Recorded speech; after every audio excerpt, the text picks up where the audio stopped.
Pemasaran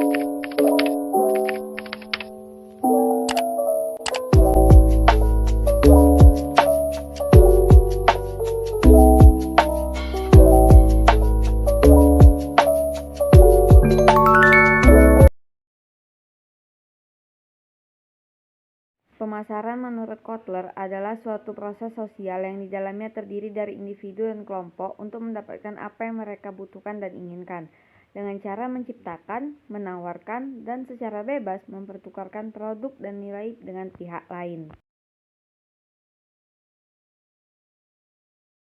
Fase memilih nilai adalah tugas yang harus dilakukan pemasar sebelum produk apapun ada. Mereka harus membagi pasar, memilih target yang sesuai, dan mengembangkan posisi nilai penawaran. Lalu fase yang kedua adalah menyediakan atau memberikan nilai. Pemasaran harus mengidentifikasi fitur produk tertentu, harga, dan juga distribusinya. Lalu fase yang ketiga adalah mengkomunikasikan nilai dengan memanfaatkan internet, periklanan, tenaga penjualan, dan alat komunikasi lainnya untuk mengumumkan dan mempromosikan produk. Proses penyampaian nilai dimulai sebelum ada produk dan berlanjut hingga pengembangan dan setelah peluncuran. Setiap fase memiliki implikasi biayanya sendiri. Michael Porter dari Harvard telah mengusulkan rantai nilai sebagai alat untuk mengidentifikasi cara menciptakan lebih banyak nilai pelanggan. Menurut model ini, setiap perusahaan adalah sintesis dari aktivitas yang dilakukan untuk merancang, memproduksi, memasarkan, menyampaikan, dan juga mendukung produknya.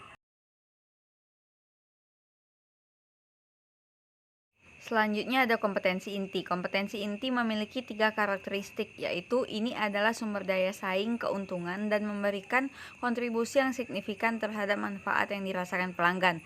Yang kedua, memiliki aplikasi di berbagai pasar, dan yang ketiga, sulit bagi pesaing untuk menirunya. Selanjutnya ada rencana pemasaran yang merupakan instrumen sentral dalam mengarahkan dan mengkoordinasikan usaha pemasaran.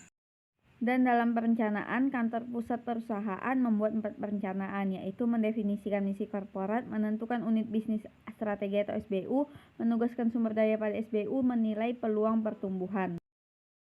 Misi korporat sendiri mempunyai 5 karakter, yaitu fokus pada tujuan terbatas, menekankan pada kebijakan dan nilai, definisi bidang kompetitif, pandangan jangka panjang, dan juga harus pendek. Analisis SWOT adalah evaluasi keseluruhan dari kekuatan, kelemahan, peluang, dan ancaman perusahaan. Ini adalah cara untuk memantau lingkungan pemasaran eksternal dan internal. Analisis lingkungan eksternal, peluang, dan ancaman adalah sebuah bisnis unit harus memantau kekuatan lingkungan makro utama dan faktor lingkungan mikro yang signifikan yang mempengaruhi kemampuannya untuk memperoleh keuntungan.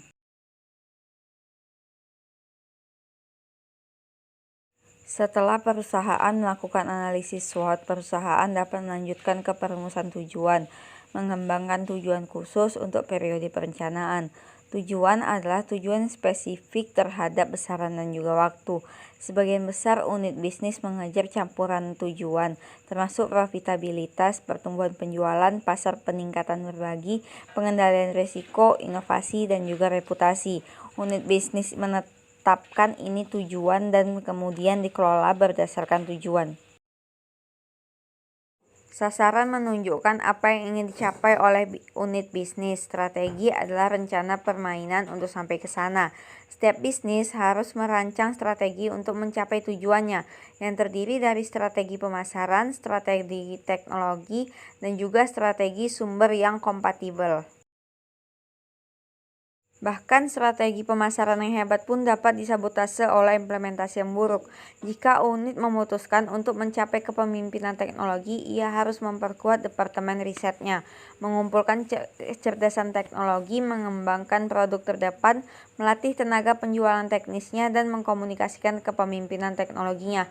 Setelah mereka merumuskan program pemasaran, pemasar harus memperkirakan biaya yang akan dikeluarkan. Sekian materi yang dapat saya sampaikan mengenai mengembangkan strategi dan rencana pemasaran.